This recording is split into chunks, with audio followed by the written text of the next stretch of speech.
Salut YouTube, on fait la petite intro comme d'habitude, là où on discute de tout et n'importe quoi.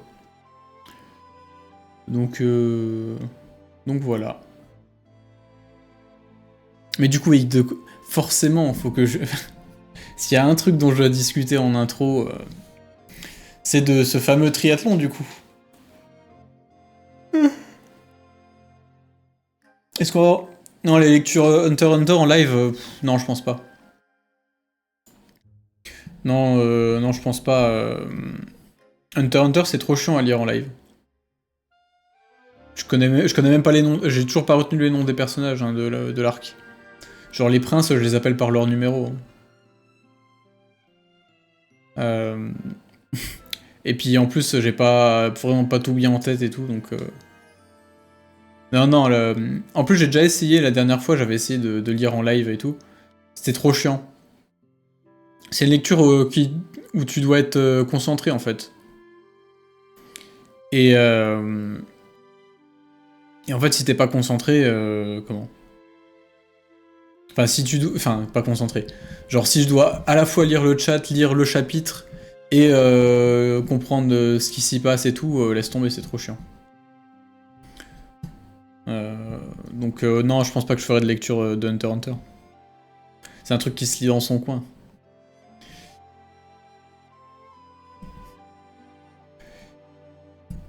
Tati? Comment ça? Et du coup, ouais, pour le triathlon, est-ce que je lis The Breaker New Wave la saison 3? Non. Non, je lis pas. Bah, ouais, non. Bon, peut-être qu'il faudra que je m'y mette un jour.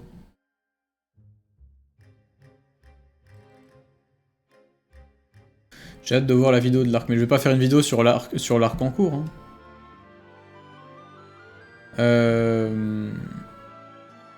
Salut Ludo. Mais oui, du coup, pour en revenir au sujet principal, le triathlon. Bah, ça s'est à la fois bien passé et mal passé.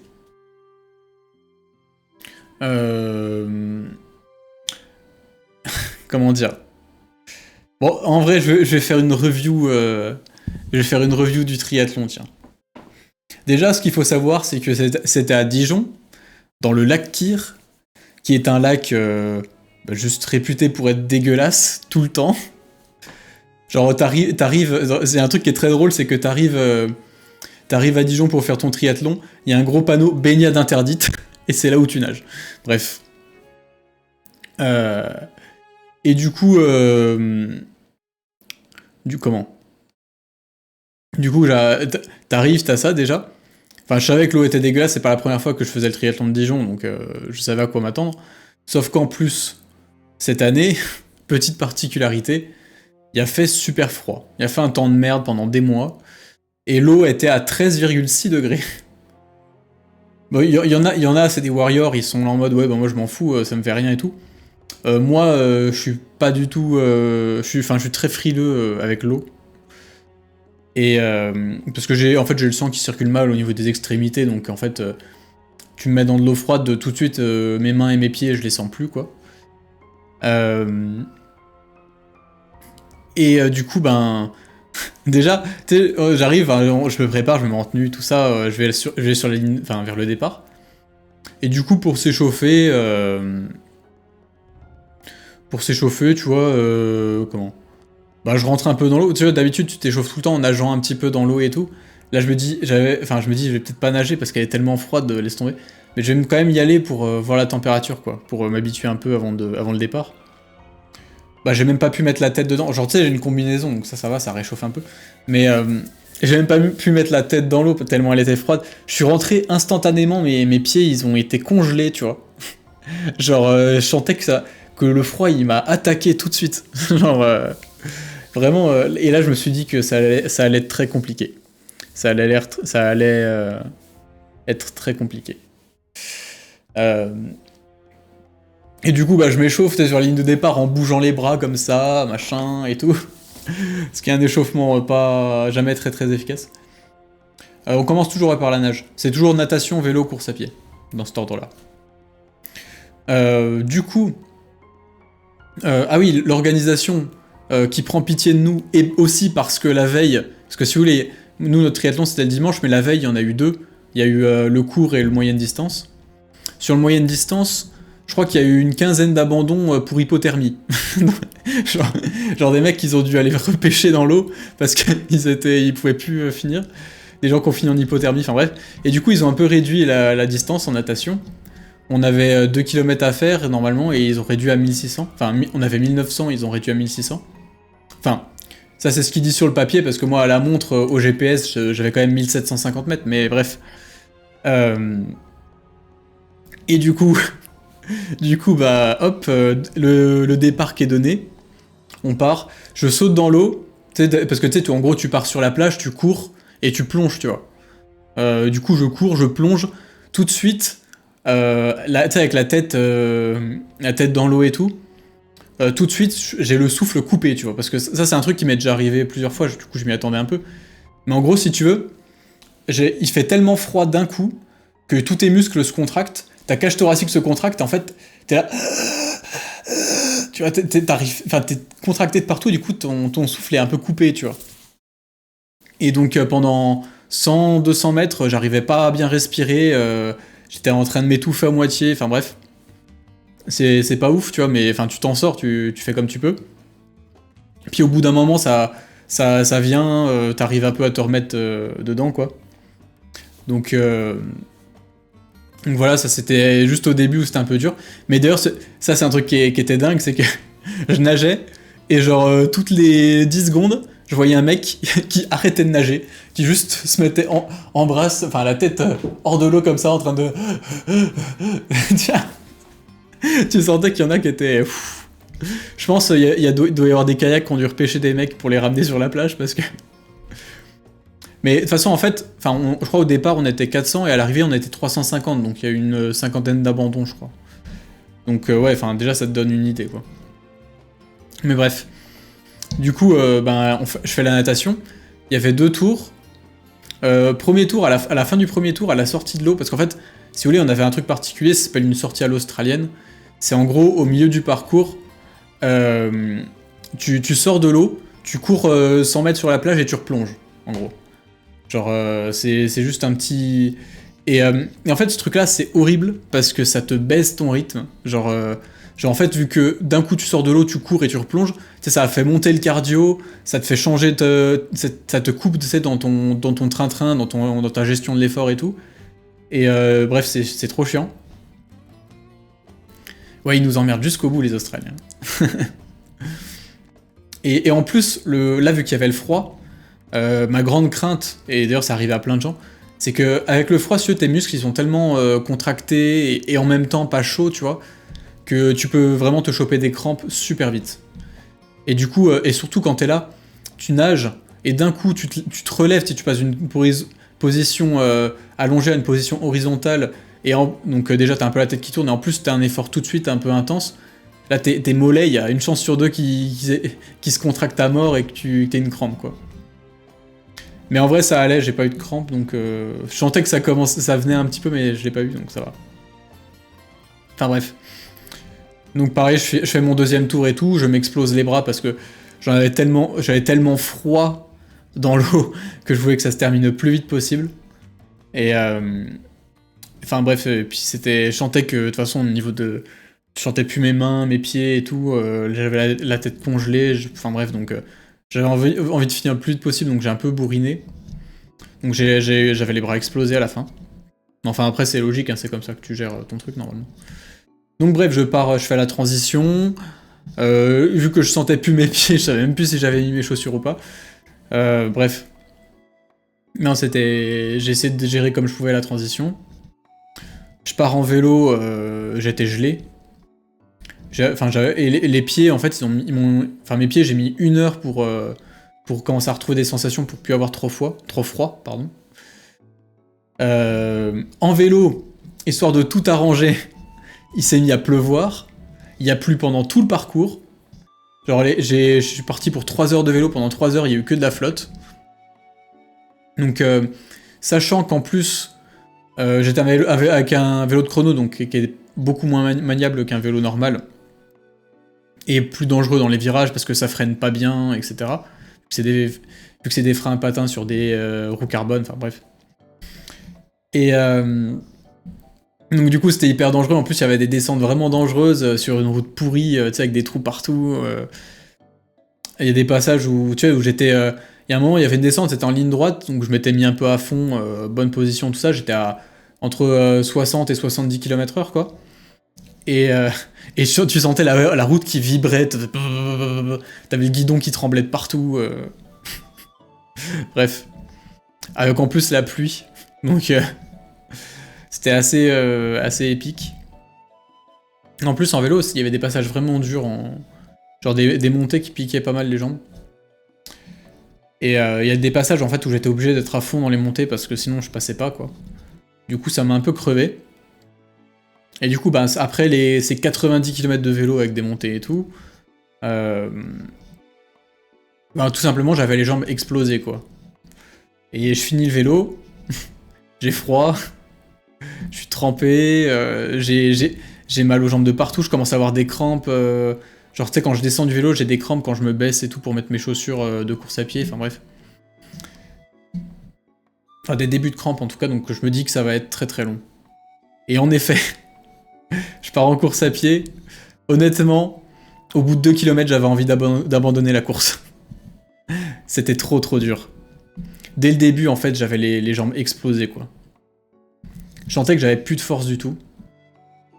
J'avais les lombaires qui étaient hyper contractés, j'avais les mollets qui étaient hyper contractés, je sentais que j'avais aucune force dans les cuisses, enfin... C'était vraiment... Waouh. Là, je me suis dit que ça allait être vraiment long, quoi. Puis premier tour, j'avais les mollets tellement contractés que le sang passait pas bien dans les pieds, donc j'avais des fourmis dans les pieds. Mais après, finalement, ça s'est un petit peu calmé petit à petit en avançant.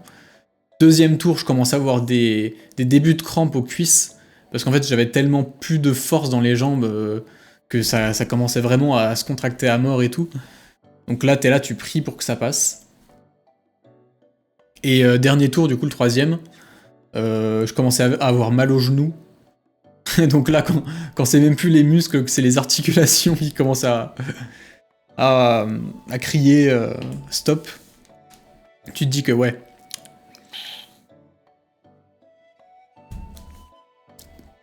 Donc c'était très très long. C'était très très long, le parcours était pas forcément simple non plus à pied. En plus, fin du deuxième tour, il y a mon cousin qui faisait la course. Mon cousin que j'ai mis au triathlon il y a quelques années et tout, je lui ai fait découvrir ça et qui est devenu... qui s'est mis à fond après. Qui me double à la fin du deuxième tour. Ça m'a donné un petit coup de boost quand même, tu vois. Je me suis dit, ah, vas-y, je vais accélérer un petit peu. Enfin bref. Mais quand même, j'ai fini... J'ai quand même fini à l'agonie, quoi. J'ai fini à l'agonie, vraiment, j'étais cuit. Et tout de suite après la course, j'avais les muscles... Tu sais, d'habitude, t'as des courbatures le lendemain et tout. Là, non, tout de suite après la course, j'avais mal partout. Il n'y avait pas un seul muscle qui était épargné, j'avais plus de force. Je suis arrivé au ravitaillement, j'ai détruit le ravito. Genre, vraiment, j'ai mangé des pastèques, j'ai mangé des... Genre, j'ai dû manger l'équivalent d'une tablette de chocolat entière. J'ai bu tous les trucs que je trouvais, enfin bref. J'ai fini dans un état pas possible. Mais au final, j'ai fait une très bonne course en termes de temps. Franchement, j'ai fait des bons temps, quoi. En vélo, j'ai fait plus de 30 de moyenne alors qu'il y avait des montées et tout. En course à pied, j'ai couru à 4,38 au kilomètre, ça fait quoi? Ça fait du 13 de moyenne, quoi, à peu près. Un peu plus, je crois, d'ailleurs. Au final, j'ai fini en 5 heures, ce qui était vraiment... pour moi, c'était vraiment le meilleur temps que je puisse faire, quoi. Donc non, au final, j'étais très bon, quoi. Enfin, bon, à mon niveau, je veux dire. Donc au final, je suis très content de la perf que j'ai fait, mais même si... Alors qu'en fait, c'était catastrophique.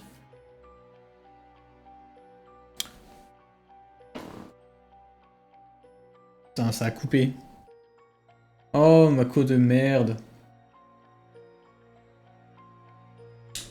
Putain.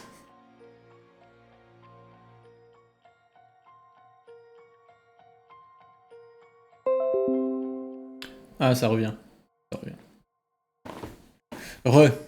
Désolé, ça a bugué, je sais. Ça a bugué. Désolé, désolé, j'ai une code de merde. En plus, Akko, elle est vraiment instable avec mon tel, je comprends pas pourquoi. Mais bref, c'est pas grave. Mais non, c'est pas Auxonne, là, c'est Routel. C'est vers Besançon, là, je suis à l'appart. À Auxonne, j'ai le... Comment? J'ai la fibre, hein. On dirait pas, mais...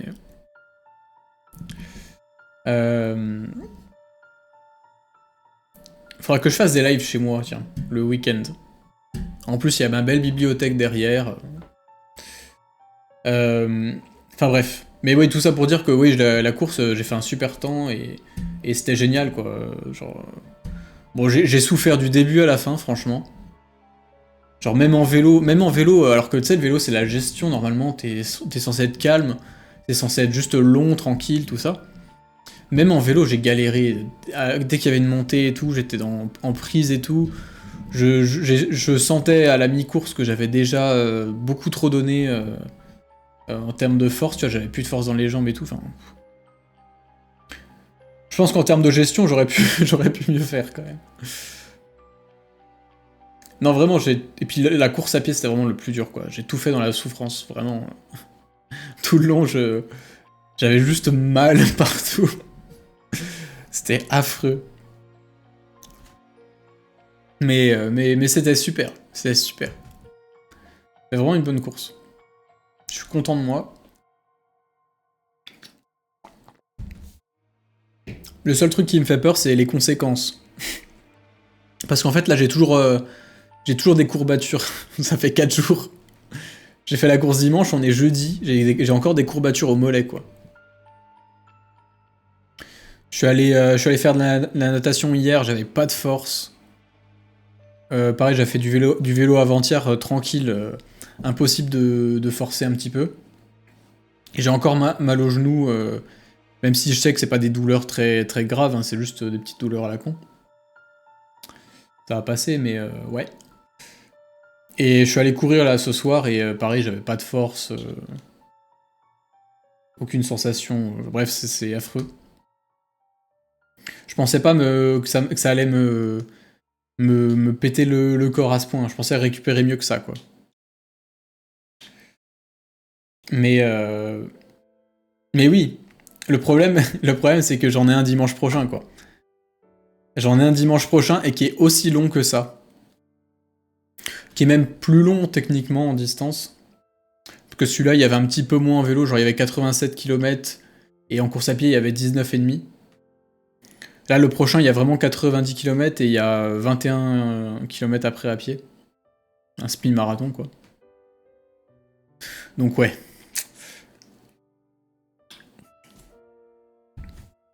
J'espère que je vais avoir récupéré hein, d'ici là.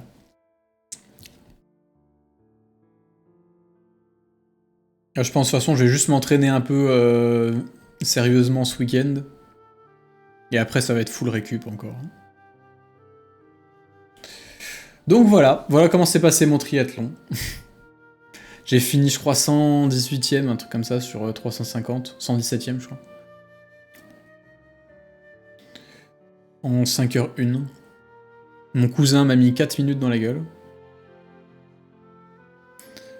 Ah et le plus étonnant aussi c'est que... comment ? C'est que j'ai été très régulier. Donc au final même si j'étais mort et tout, j'ai été jamais... Enfin j'ai pas trop donné au début ou quoi. C'est assez... J'étais constant vraiment du début à la fin quoi. Oui, non mais la place c'est bien, surtout qu'en plus... comment ? En vrai, un truc que je savais pas mais c'est que... En fait c'était les championnats de Bourgogne-Franche-Comté. Je savais pas... J'étais pas du tout au courant mais... En gros, ouais, voilà, vu que c'était les championnats de Bourgogne-Franche-Comté, il y avait tous les cracks de la région qui étaient là, quoi. Donc il y avait un niveau assez relevé, mine de rien. Donc ouais, ça va, je suis dans le premier... À la limite, je suis vraiment dans le premier tiers à pas grand-chose près, mais... Après, honnêtement, les places, je m'en fiche un peu. Ce qui m'intéressait, c'était plus vraiment les temps. Le temps que j'allais mettre.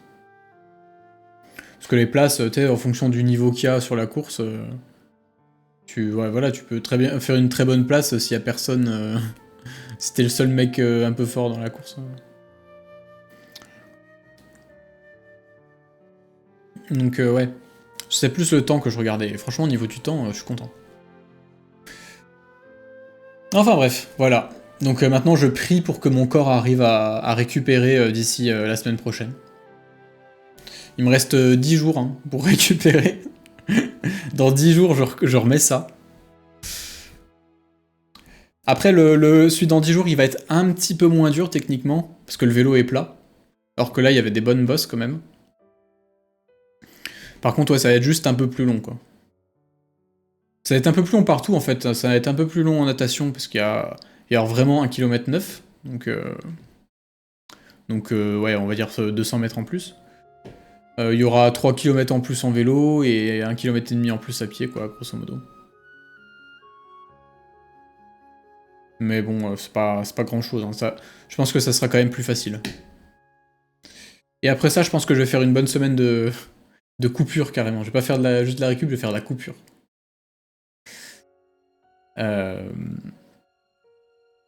Donc, ouais. Après ça, après ça, je vais faire une pause, quoi. Pendant une ou 2 semaines, j'ai quasiment rien faire. Pour vraiment récupérer correctement. Et après, je vais me mettre des entraînements d'enculé pendant un mois dans la gueule, non-stop. Parce que... Et c'est ça qui m'inquiète, en fait, le plus. Je vous rappelle que l'objectif de cette année en sport, en triathlon, c'est le triathlon de la Madeleine, qui est un triathlon dans les Alpes, où là, ça va pas être 3 heures de vélo que je vais faire, ça va être 6 heures. Ça va être le double. Ça va être que 100 km, entre guillemets, sauf qu'il va y avoir des cols tout le long. Ça va faire que monter, monter, monter. Et donc, je vais mettre 2 fois plus de temps, quoi. Donc ouais, ça va être 6 heures de vélo, avec après la course à pied qui se termine en altitude, avec des montées d'enculés et tout, enfin bref.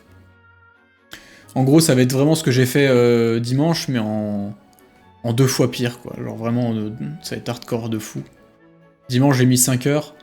Là-bas, je vais mettre 8 heures. 8h30, sûrement. Entre 8 et 9 heures, quoi. Donc, ouais. Et ça c'est dans 2 mois et demi. Il me reste 2 mois et demi pour être prêt pour ça, quoi. Et quand je vois l'état dans lequel j'ai fini aujourd'hui, honnêtement, je suis vraiment pas serein. Je suis vraiment pas serein. Je pense que je vais finir à l'agonie. Hein. Je vais finir en rampant. Donc, non, ouais. C'est pour ça, là, je vais faire une coupure après le triathlon de dimanche prochain. Et après, pendant un mois, mais je bouffe des entraînements d'enculé tout le long. Ça va être vraiment... ça va être en mode hardcore, quoi. Il va falloir que je me mange des sorties de vélo de 6 heures et que j'enchaîne derrière avec un peu de course à pied pour m'habituer à l'enchaînement et tout. Non, vraiment, il va falloir que je me donne. Hein. Tout le mois de... Ouais, en fait, c'est tout le mois de juillet que je vais charbonner de fou. Enfin bref. Voilà, voilà. C'était tout pour la partie triathlon. Ce qui est déjà pas mal, hein.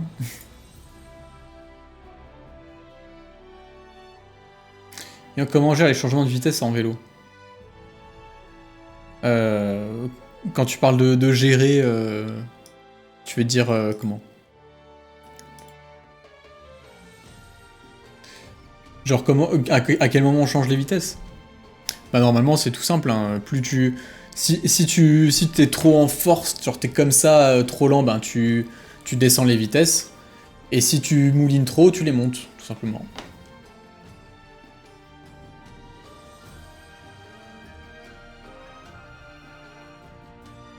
Tu prépares l'examen inter.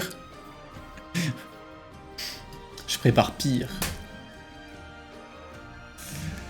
Non, les changements de vitesse, il n'y a rien de très compliqué. Tu juste... Et puis après, t'adaptes en fonction de comment t'es. Genre, tu vois, par exemple, si jamais tu sens que t'es meilleur musculairement que niveau cardio, faut pas pédaler plus en force. Et si t'es plutôt cardio, faut pédaler plus en vélocité, quoi. Yo, c'était comment le triathlon de Dijon, du coup? Mec, je viens de passer 25 minutes à en parler. Le chat, il doit en avoir marre, ils sont là, putain, mais c'est quand Tower of God, là? Je te laisserai voir la rediff, parce que si tu me relances... Si tu me relances, laisse tomber. Mais ça, en gros, ça s'est très bien passé. Ça s'est très bien passé, j'ai juste le corps encore explosé. Je suis encore en train de récupérer, là, en fait.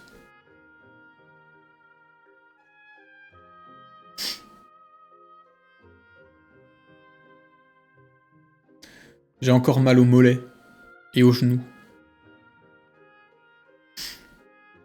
Et j'espère d'ailleurs que le mollet c'est juste une courbature et pas un petit début de fracture, parce que, enfin de déchirure, parce que... Prochaine étape c'est dimanche prochain, je refais la même chose. Littéralement, je fais un Alpha Ironman dimanche prochain. Et en gros, bah, j'espère que j'aurai récupéré d'ici là.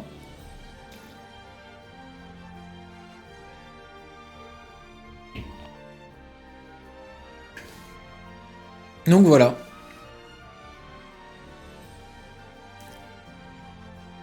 Sinon, que dire de plus dans cette partie d'introduction? Bon, en vrai, c'est difficile de pas en parler, même si je vais pas non plus passer 3 plombes là-dessus, parce que tout le monde en parle déjà dans tous les sens, et que... Et que voilà, il y a des gens 100 fois plus compétents que moi pour en parler, mais bien sûr, fuck Netanyahou, fuck le gouvernement israélien, bien évidemment. Et vraiment, les images qui viennent de Gaza, elles sont juste affreuses, quoi, donc... Dire qu'est-ce que tu... Enfin, mais après, c'est tellement... On a l'impression que peu importe ce qu'on dit, ce qu'on fait, on peut rien changer à la situation, donc... Genre, on a beau être littéralement tous choqués de ça et tout, ben, au final, tu te rends compte qu'ils en ont rien à branler, ils invitent l'autre criminel de Netanyahou, comment parler en prime time, une demi-heure à la télé et tout. Non, je l'ai pas vu, Enfin, oui, si, j'ai vu qu'il avait été invité sur LCI et rediffusé sur le JT de TF1, mais j'ai pas vu l'interview en question. Tout ça à cause du pays du Big Mac, exactement. Exactement. Donc bref. Forcément un soutien aux gens à Gaza. Hein,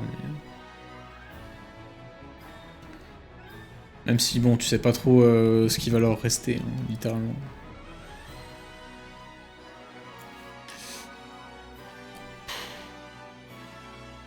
Ouais voilà, y a pas grand chose à dire de plus en vrai.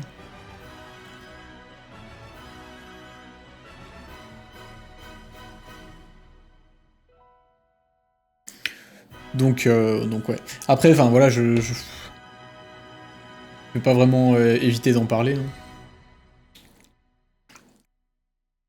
Mais bon, on se sent tellement impuissant au niveau de tout ça que c'est déprimant, quoi. C'est déprimant.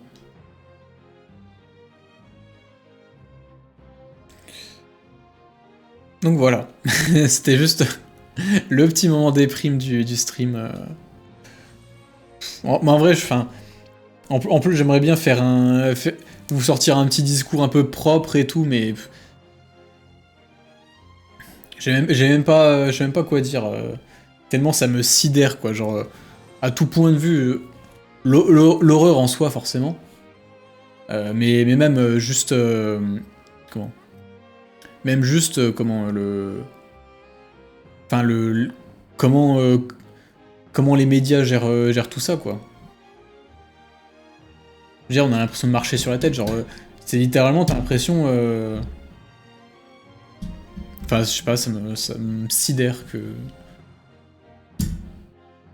Non, bref, ça me choque, franchement.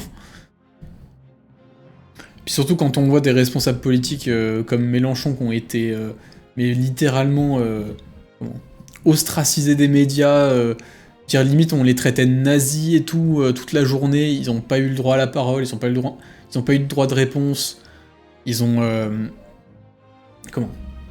ils ont été littéralement diabolisés. Et on nous a fait croire que c'était eux les nazis et que c'était et que l'extrême droite, eux, par contre, ils étaient bien.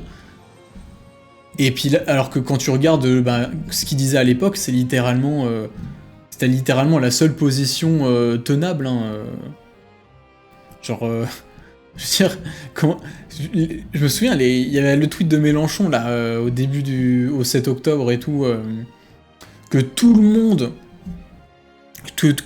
a critiqué, que tout le monde, enfin tout le monde, je parle des médias, hein. Tout le monde est en train de s'offusquer. Oui, vous condamnez pas le Hamas, vous dites pas que c'est des terroristes, machin. Alors que tu sais, ils disaient juste en gros que l'attaque du 7 octobre c'était juste les conséquences logiques de ce qu'Israël a fait subir à la Palestine, tout simplement. Hein. Et encore, je suis même pas sûr qu'il ait dit ça. Je pense qu'il était encore plus mesuré que ça dans ses propos.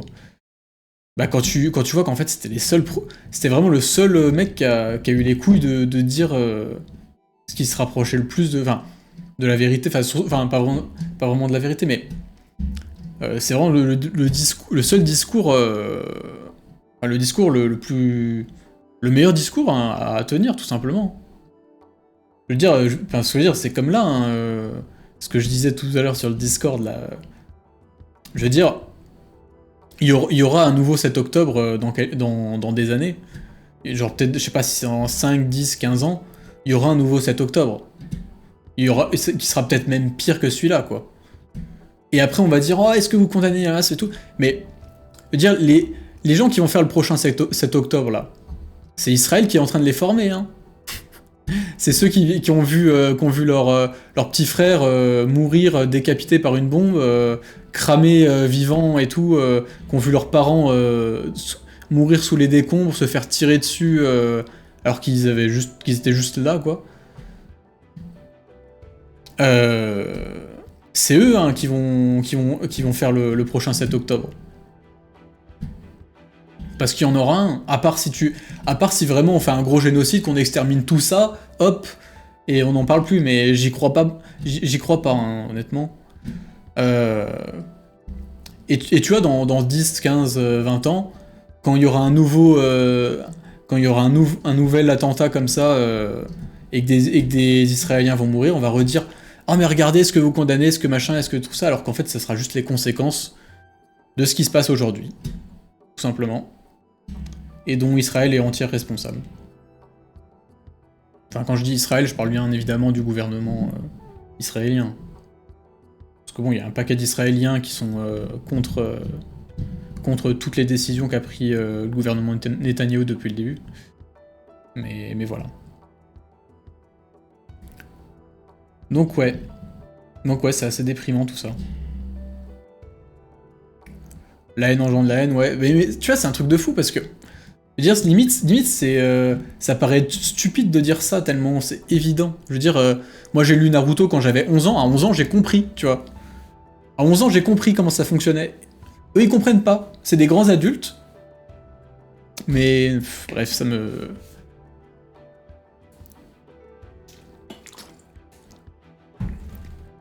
me dépite.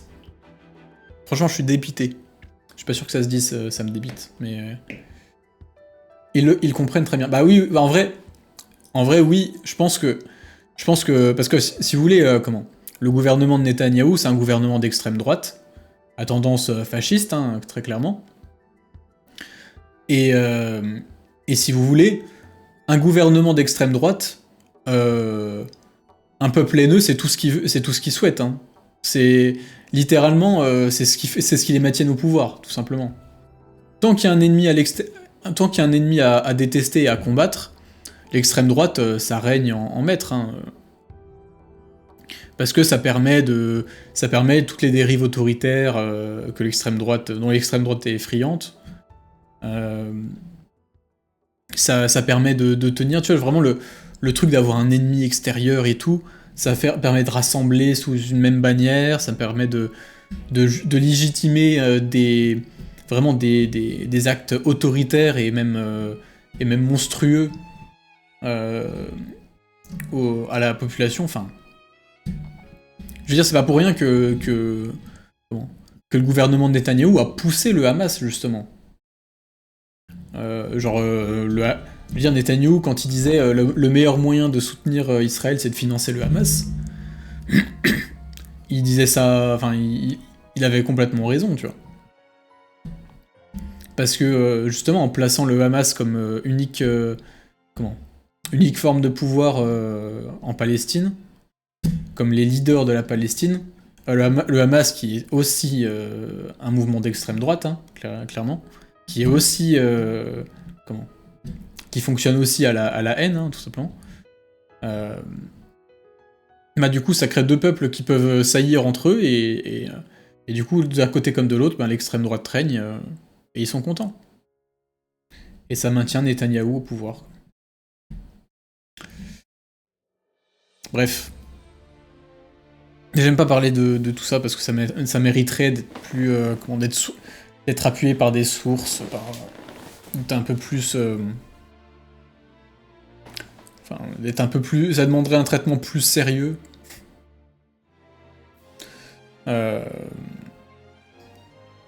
Donc ça me fait toujours un peu chier d'en parler comme ça en impro. Mais bon. On a dérivé donc forcément.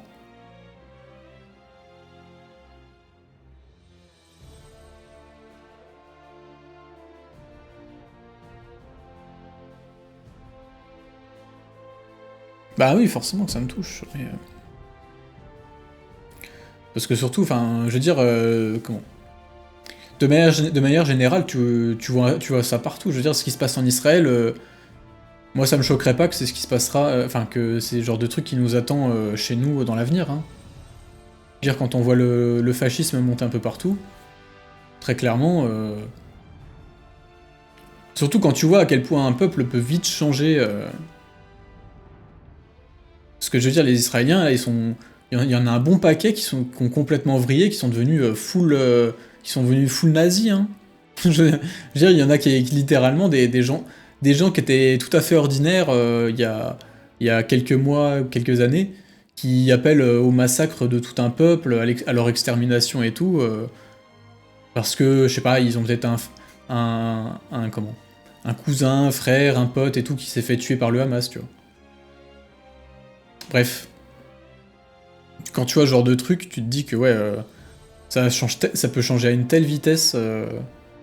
Et quand tu vois en France, à quel point le fascisme monte à une vitesse, même dans toute l'Europe, tu te dis que ouais, ce qui arrive là-bas, ça peut très bien arriver chez nous, et on peut très bien se retrouver dans un pays qui se mette à juste bombarder des peuples comme ça, des civils et tout au pif. Bref. Tout peut basculer très vite et c'est assez déprimant. Mais bon, bonsoir quand même. Ce qu'a dit Marion Maréchal, je préfère pas en parler. Elle préfère not to speak. Bah oui, non mais bref. Ces gens-là, de toute façon, c'est des pourritures. Hein. Bref, on va peut-être commencer à lire le chapitre, hein, parce qu'on est quand même venu pour ça. Même si, forcément, je me retrouve à... Voilà. Hop, donc on va couper cette partie de la rediff ici. Donc au revoir YouTube, là, la discussion a vraiment changé du tout au tout entre le début et la fin de cette partie, mais c'est pas grave. Fallait en parler au moins un peu. Allez, à la prochaine. Là, on passe sur Tower of God. Salut!